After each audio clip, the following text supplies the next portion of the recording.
The bridge of the USNV Endeavour was quiet except for the soft hum of the ship's engines and the steady beeping of the communication console. Commander Hayes sat in her chair, watching the stars pass by the viewport. The sector was empty and lonely. Few ships came this far out, and fewer still had a reason to stay. The radio officer, Lieutenant, suddenly sat up straight in his seat. His fingers moved fast across the console, and his face turned pale. "Commander, we have an incoming distress signal," said. His voice was steady, but could see his hands shaking slightly. "It is broadcasting on all emergency frequencies." Leaned forward. In her 23 years in the Navy, she had received many distress signals. Some were real, some were traps, but every one of them demanded her attention. Source asked. Research Station 7 replied. "It is orbiting 442b in the outer region. The signal is weak, but the content is clear. They are under attack." Stood and walked to the communication console. The signal was breaking up, but the message was unmistakable. Someone on that station was in serious trouble. She listened to the voice coming through the speakers. It was calm and professional, but underneath it she heard fear. "This is Administrator Kelvin of Research Station 7. We are under attack by unknown hostile forces. Our defenses are failing. We need immediate assistance. Any ship in range, please respond. This is not a drill. We are running out of time." The message repeated. Each time heard the same fear underneath the calm words. "How long until we can reach them?" asked.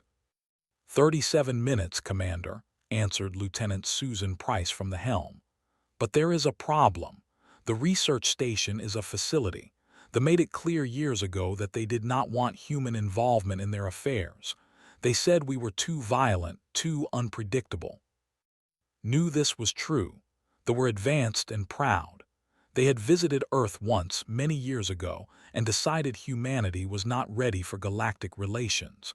They avoided human contact and refused all offers of trade or alliance. It was a sore point for many humans. But did not care about old insults right now. People were dying or about to die. "We are going to help them," said. "Set course for the station now. Maximum speed."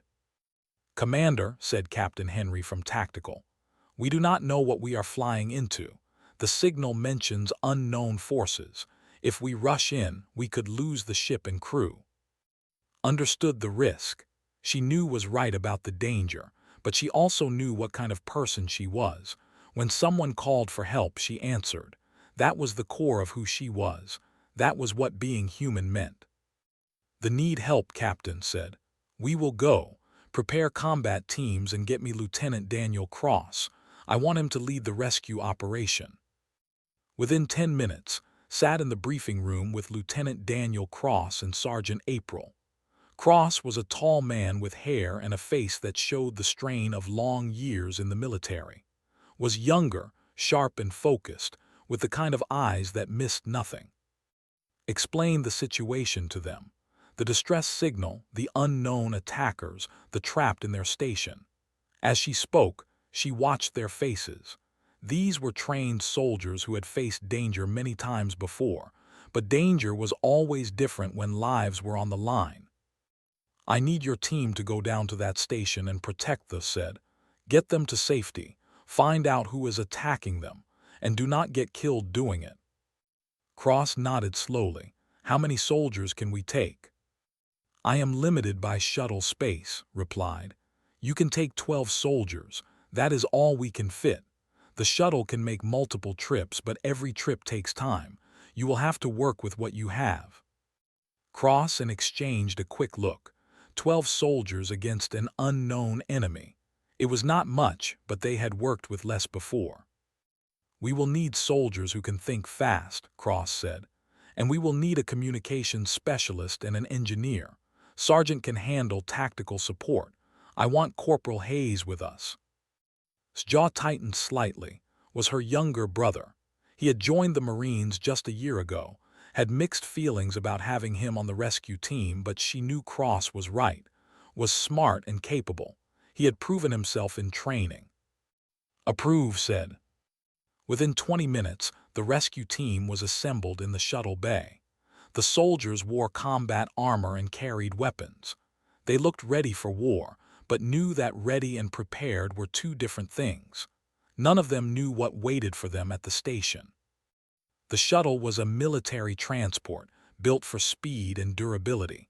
It had been through 100 missions before this one, and it would probably go through 100 more. The soldiers climbed aboard, checking their weapons and equipment one last time. Hayes was the last to board. He was tall like his sister, but younger and with less experience written on his face. Walked with him to the shuttle entrance. "You stick with Lieutenant Cross," said. "You follow his orders exactly. No questions, no hesitation." "I understand, Commander," replied formally. They were at work now, and he would not call her sister. "Come back alive," said. Smiled, "Count on it." The shuttle doors closed, and watched from the bay window as the small ship launched into space.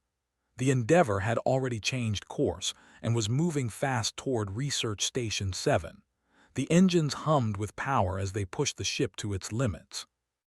Returned to the bridge and sat in her command chair.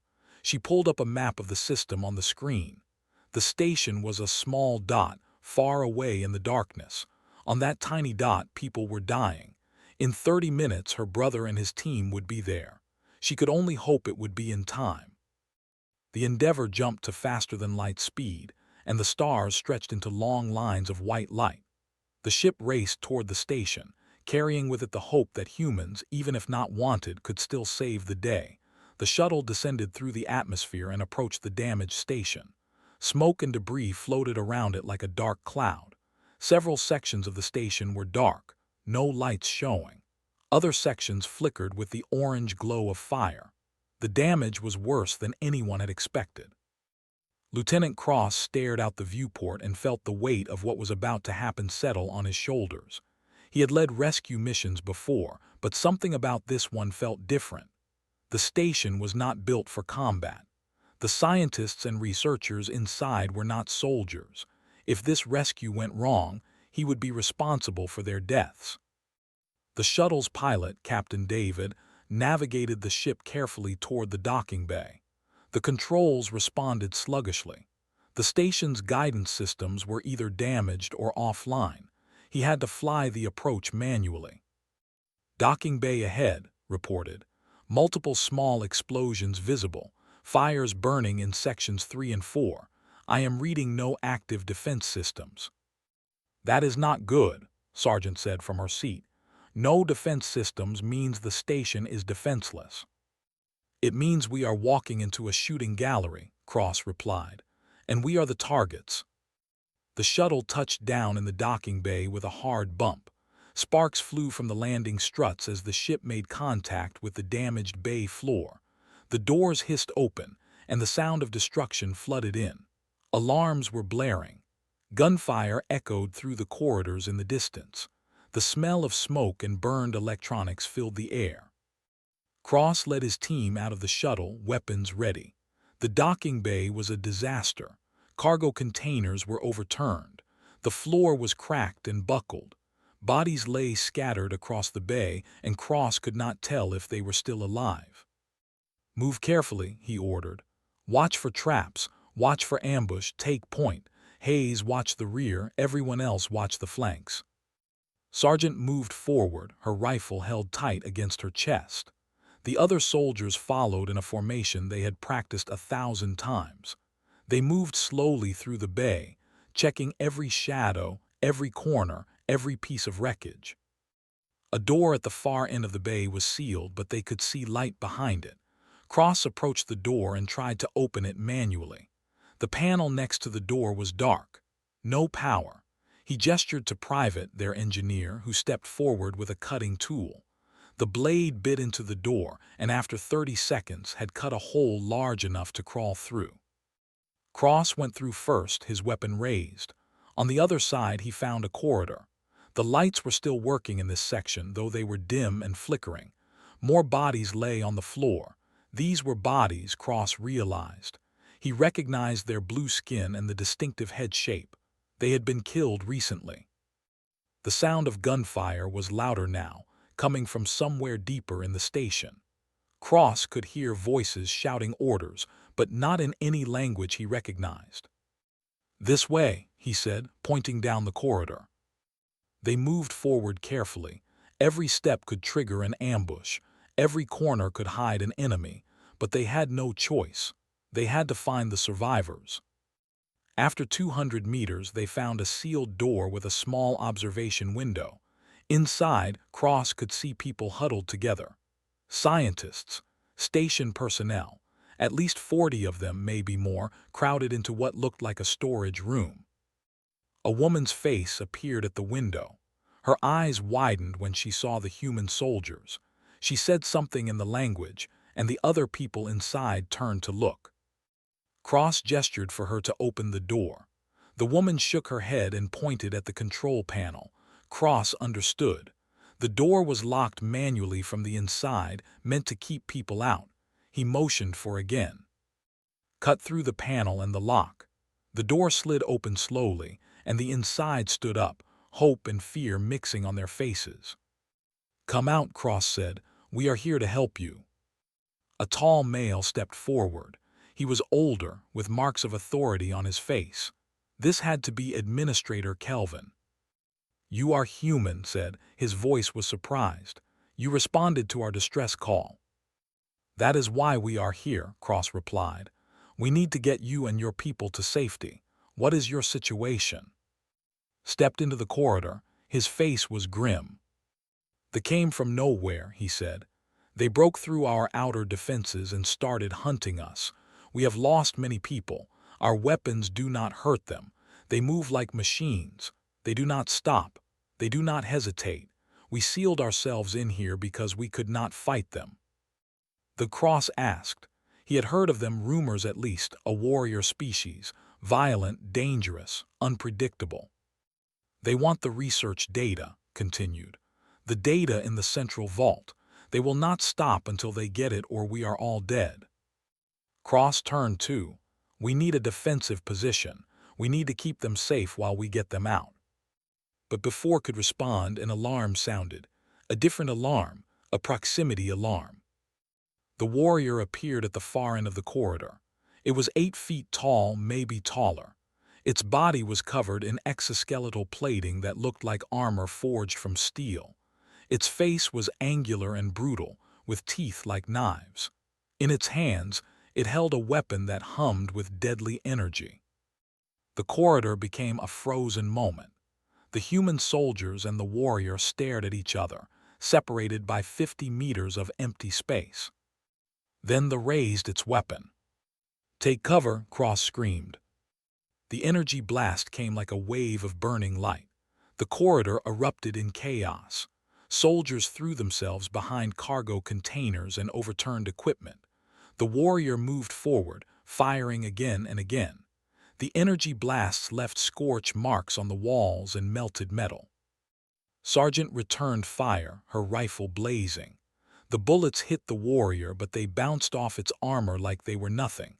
The creature did not even slow down. Cross ran toward the observation window. "Get everyone back into the room. Lock the door." The scrambled back inside as Cross and his team laid down suppressive fire. The warrior was advancing, moving with terrible purpose, stepping over debris like it was nothing. Changed position, moving to the creature's side. She fired at what looked like a gap in its armor near its shoulder.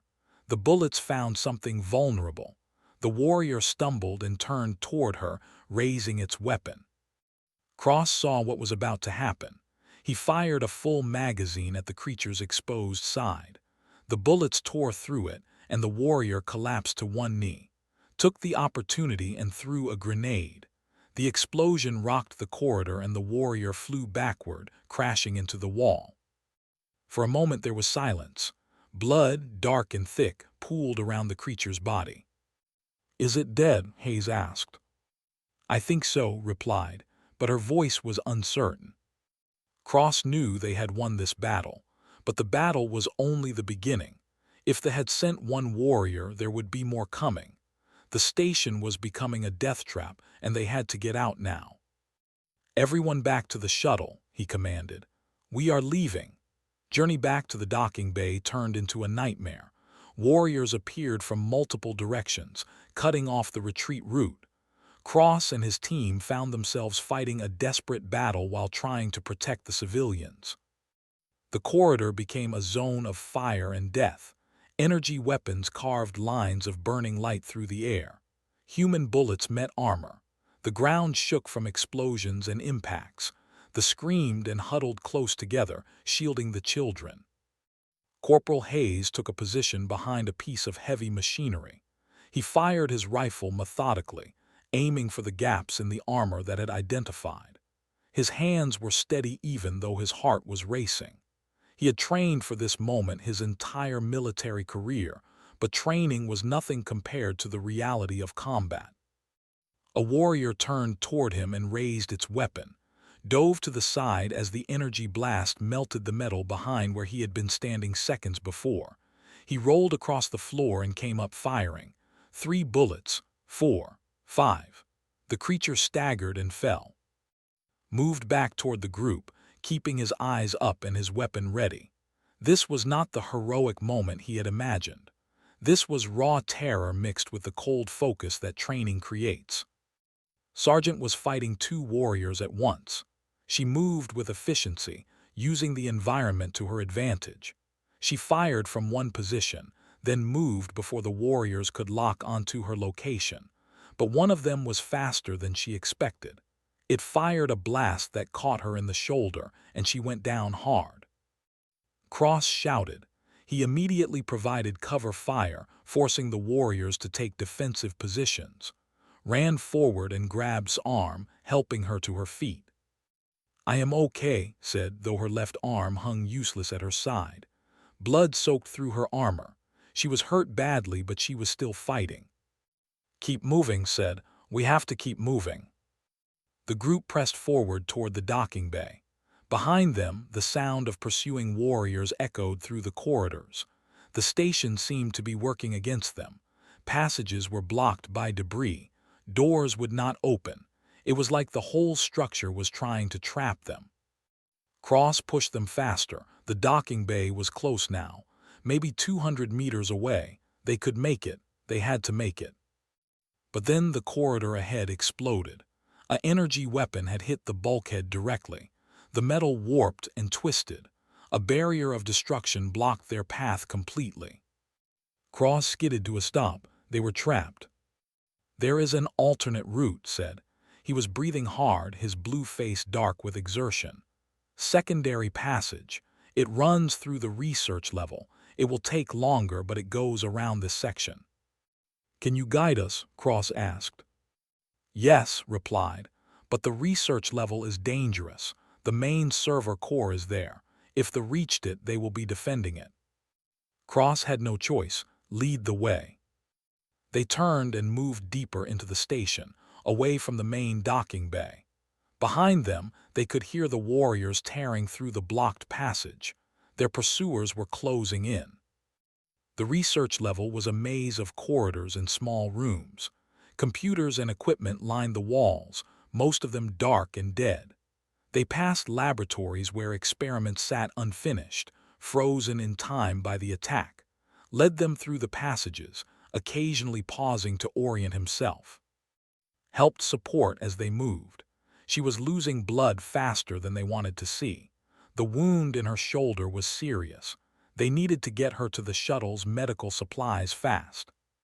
A scream echoed from the back of the group. One of the scientists had been caught by a warrior that had flanked them. Cross did not hesitate. He turned and ran back, firing his weapon. The creature was massive, its armor slick with the blood of its victim. The scientist was dead before Cross reached them. There was nothing to save there, but Cross had to stop this creature from killing anyone else. He fired again and again, moving forward with controlled rage. The warrior turned toward him, raising its weapon. Cross dove to the side and came up firing. His bullets found a gap in the creature's armor, right where the head met the neck. The warrior fell. Cross stood breathing hard, staring at the body. One scientist dead, so many more to protect. The weight of failure pressed down on him, but he could not stop. There was no time for guilt or doubt. "Keep moving," he shouted. "Go, go, go." They ran through the corridors. The sounds of pursuit grew closer. The warriors were pushing them, driving them toward the edges of the station. They were herding them like animals. Turned a corner and suddenly stopped. They had reached a large chamber, the research vault. Through the walls, they could see computer systems and data storage devices, and standing in front of them were three warriors. "We cannot go through," said. "We cannot go back, we are trapped." Looked around desperately. There had to be another way. There had to be. Then he saw it. A ventilation shaft in the ceiling, large enough for a person to crawl through. It was not big, but it might work. The vent shaft said, "Can we reach it?" Cross understood immediately. He gestured to Private Michael, their tallest and strongest soldier, positioned himself under the vent, and the others helped push him up. He reached the shaft cover and tore it open. "It goes deep into the station," called out. "We can navigate by the station maps." "Send everyone through," Cross ordered. "You first. Hayes will help you up." Helped to the vent shaft and pushed her up, caught her and pulled her inside, then went up, then the other soldiers, then The three warriors had seen them. They moved toward the vent shaft, raising their weapons. Cross had stayed behind to provide cover. He fired at the warriors, forcing them to slow down, and then he jumped for the vent shaft himself. Reached down and grabbed his arm, pulling him up and into the darkness above the ceiling. Behind them, energy weapons tore through the metal below. They crawled through the dark passages of the vent system, dragging with them. The warriors could not follow them through the tight spaces, but they would find another way. They always did. "Keep moving," Cross whispered. "The docking bay is close. We are almost out of here." But as they crawled through the darkness, could not stop thinking about the scientist they had left behind, the one they could not save. In his mind, he knew that soldiers are not responsible for every life, but in his heart, he felt the weight of that death like a stone in his chest. They had to make it. The others had to survive. That was the only way to make the death of that scientist mean something. The group exited the ventilation system in a corridor that was close to the docking bay. They could hear the sound of the shuttle's engines, ready for immediate launch. They were almost out, almost safe, almost home. But the warriors had cut off the direct path again. 4 of them stood between the group and the docking bay. 4 creatures, each one a weapon of death and destruction. Cross took a breath and assessed the situation. They were out of ammunition for the heavy weapons, was wounded and could not fight. They were terrified, but they were still alive, and Cross was not going to let them take that away from them. "Take the down the next corridor," Cross ordered. "That passage leads to a maintenance entry port.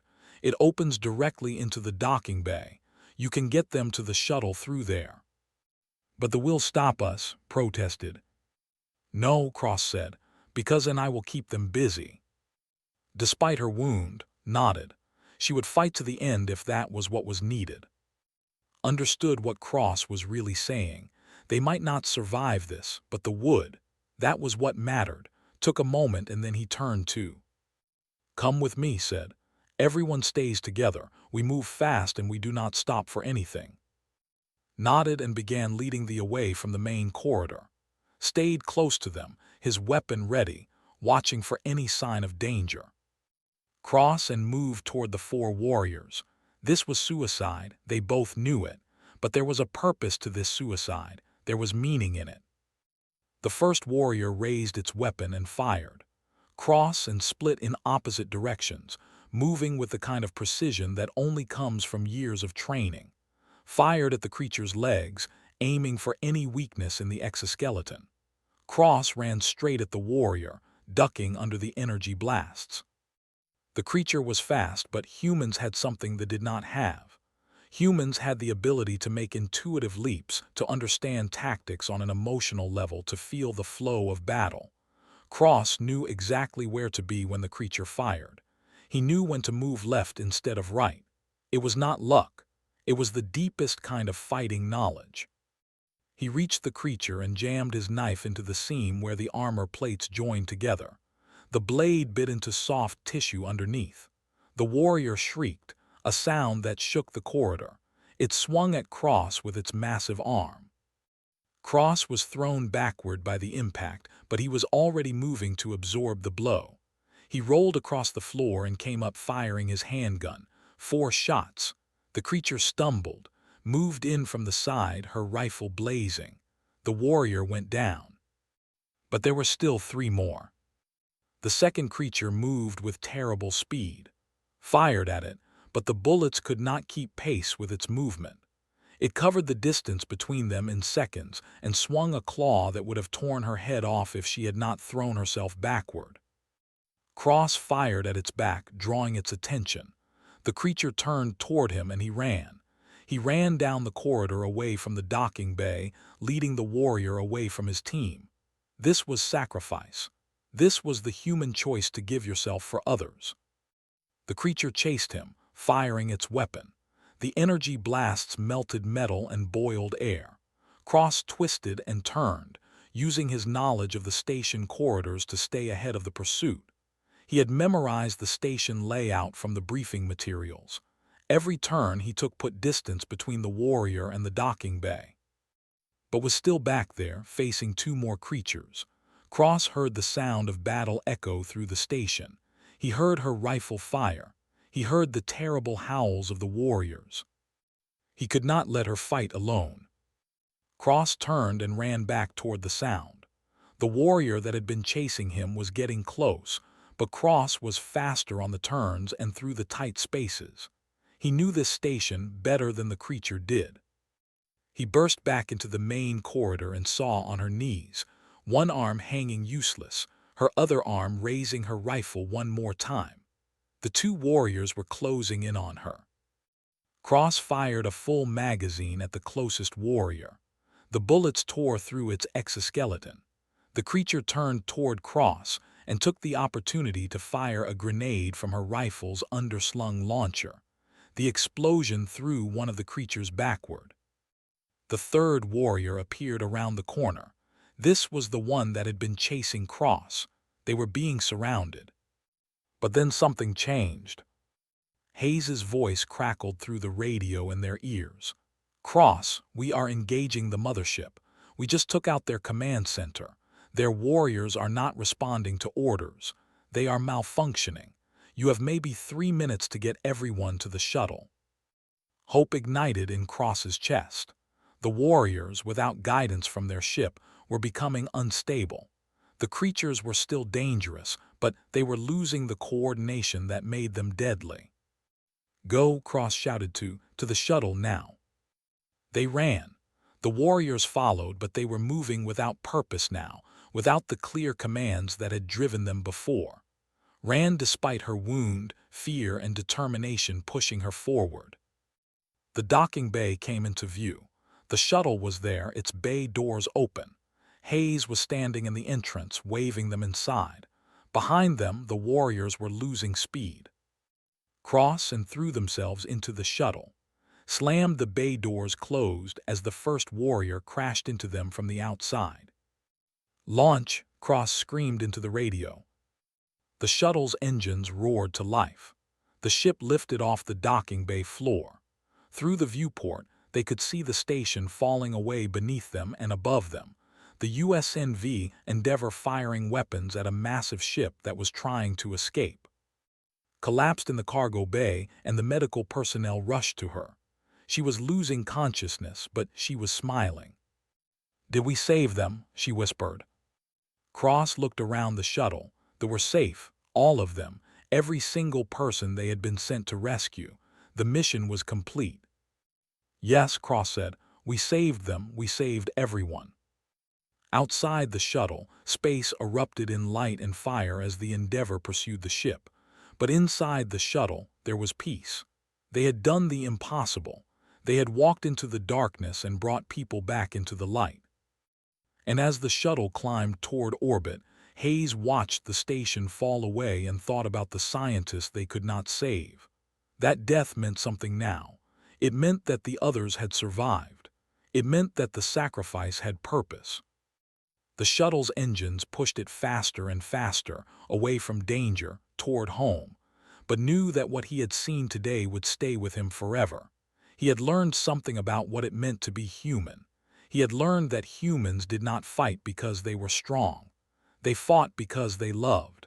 They fought to protect those who could not protect themselves. And that was why they had called for help. That was why the humans had answered. Because some things were more important than pride or old insults or the fear of the unknown.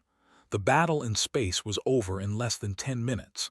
The mothership, damaged by the electromagnetic pulse from the station's reactor core and weakened by the Endeavor's weapons, had no chance of victory. The crew of the Endeavor had made the difference. Commander Hayes had made the right choice. She had sent her team in, and they had bought time with their courage. The ship broke away from the station and attempted to jump to faster-than-light speed, but its engines were damaged. It could not escape. It did not attempt to continue fighting. Instead, it simply went dark, drifting in space like a ghost ship abandoned by the dead. Stood on the bridge of the Endeavor and watched the ship fall away. It was over. The rescue was complete. They were safe. Her brother was alive. She allowed herself to breathe. The Endeavor's medical team met the rescue shuttle as it docked. Sargent was rushed to the medical bay with a severe shoulder wound, but she would live. The medical officer said her armor had saved her life. Another few centimeters and the weapon would have killed her, but life, even by the smallest margins, was still life. Cross and filed out of the shuttle with the survivors. They were exhausted, covered in dust and blood and the marks of battle. But they were alive and they had brought the others back alive. Administrator Kelvin was the last to exit the shuttle. He stepped onto the deck of the human ship and looked around at the clean corridors and bright lights. For a moment, he simply stood there, taking it all in. Then he turned to Lieutenant Cross. "You came," said. His blue face was difficult to read, but his voice carried emotion. "Our distress call. We did not think anyone would answer. We expected to die alone on that station. But you came. Humans came." Cross saluted. It was a military gesture, but it carried meaning beyond the military. It was a gesture of respect between equals. "We answer distress calls," Cross said simply. "That is what we do." Was quiet for a moment. Then he said, "I need to speak with your commander." Received in the Endeavor's conference room. It was a professional setting, neutral ground. She offered him refreshment and a place to sit. Accepted both. "Commander Hayes," began, "I have been an administrator for the Council for 15 years. I have held the position of representing our interests in this sector of space. I have always believed that my people were superior to the younger species. I believed we were more advanced, more intelligent, more worthy of survival." Listened without interrupting. She had learned long ago that sometimes people needed to speak what was in their hearts before they could move forward. "Today I learned that I was wrong," continued. "My people had superior weapons. We had superior technology, but we did not have what you have. You have courage that comes from inside, not from machines. You have a willingness to risk everything for those who cannot protect themselves. You have a moral code that puts the life of strangers above your own safety." Paused and looked directly at. "When your brother was bleeding and wounded, he continued to protect my people. When your sergeant was struck down, she did not abandon the mission. When your lieutenant walked towards certain death to give the others time to escape, he did it without hesitation. This is not the behavior of a primitive species. This is the behavior of a great species." Felt something shift inside her chest. She had not expected this. She had expected gratitude, perhaps, but not recognition, not this acknowledgement of what humans truly were. "I will be submitting a formal proposal to the Council," said. "I will recommend that we open full diplomatic relations with humanity. I will recommend that we form an alliance, not as a gesture of charity, but as a recognition of your people as our equals, perhaps even as our superiors in the things that matter most. Stood and extended her hand, the human gesture of agreement and respect, took it. His grip was firm. "Thank you, Administrator," said. "We hope to build a strong friendship with your people." "You have already built more than friendship," replied. "You have built trust, and trust is far more valuable than technology or weapons." Later that evening, stood in the observation deck with her brother. The station was falling away behind them, and the ship was being monitored by automated systems. Rescue vessels from the nearby human colonies were on their way to recover the station and provide additional aid to the survivors. "Did we do the right thing?" asked. "Going to help people who did not want our help?" Was quiet for a long moment. She thought about the scientists they had lost. She thought about lying in the medical bay with a wound that could have been fatal. She thought about the children who would go home alive because humans had answered a distress call. "Yes," said finally. "We did the right thing. That is what humans do. When someone calls for help, we answer. Not because we want something in return, not because it is easy or safe. We answer because we are human, and that is what being human means." Nodded, he understood now. He had lived it. He had walked through fire and smoke. He had faced enemies who were stronger and better armed. But he had survived because he had fought for something beyond himself. He had fought for others. "What happens now?" asked. "Now," said, "we go home. We report what happened. We help the rebuild. And we show the galaxy what humans are truly capable of. We show them that strength does not come from weapons or advanced technology. It comes from the decision to do what is right, even when the cost is high." Smiled. His sister was right. They had come to a distant corner of space to rescue people who had rejected them. They had fought enemies that seemed unstoppable. They had sacrificed and bled and nearly died. And they had won, not because they were stronger, not because they were smarter, but because they had something they did not have. Humans had hope. Humans had compassion. Humans had the willingness to lay down their lives for the lives of others. The Endeavor jumped to faster-than-light speed, and the stars stretched into lines of light. The ship carried with it the survivors, and it carried with it the knowledge that humanity had just changed the course of history in this sector of space. In the medical bay, Sergeant April slept peacefully. The doctors said she would make a full recovery. The wound in her shoulder would scar, but she had faced worse before. She had done her duty. She had protected those who could not protect themselves, and that was all a soldier could ask for. Lieutenant Daniel Cross sat in his quarters and wrote a report of the mission. He documented every decision, every sacrifice, every moment of the battle. He wrote about the scientists they could not save.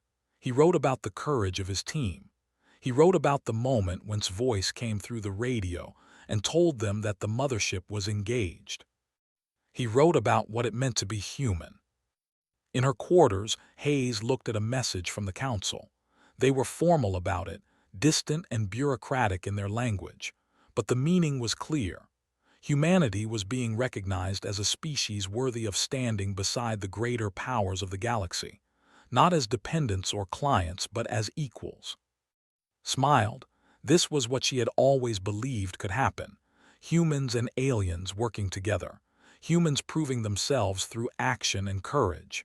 Humans showing the universe what they were capable of. As the Endeavor traveled through the darkness of space toward home, each member of the crew knew they had been part of something significant. They had answered a distress call. They had fought they had saved and in doing so, they had shown the galaxy that when aliens cried out for help, humans would storm through the smoke and fire to save them. Not because it was easy, not because they were ordered to do it, but because they were human, and that was simply what humans did.